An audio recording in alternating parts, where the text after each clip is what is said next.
The Peacock and the Crane. On the edge of a sunlit meadow, where morning mist curled like pale ribbons around the trees, a peacock strutted as though the world itself were his mirror. His feathers, those shimmering blues and greens, caught the first light of dawn and scattered it like sparks. Animals paused in their tracks, birds fell silent mid-song, and the peacock, basking in their awe, believed there was no creature more magnificent. Then a soft rustle broke the quiet. A crane, tall, pale, elegant in a quiet way, stepped into the clearing. Her feathers were simple, almost plain, a soft silver white without a trace of brilliance.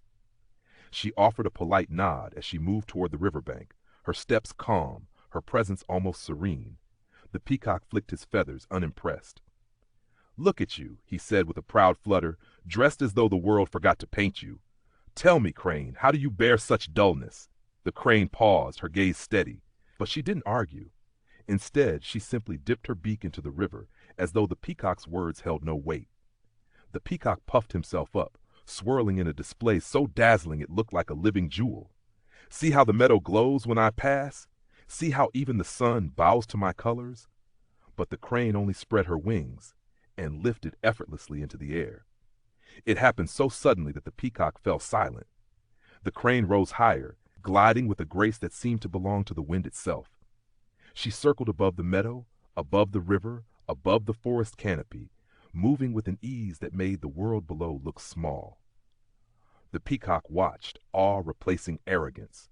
He tried to leap into the air once, twice, but his heavy tail feathers dragged him down. They sparkled beautifully on the ground, yet kept him bound to it. When the crane returned, she landed softly beside him. "I cannot outshine your colors," she said gently, "but I can cross mountains, oceans, and clouds. Beauty can dazzle for a moment, but ability carries you farther." In that quiet morning light, the peacock lowered his feathers.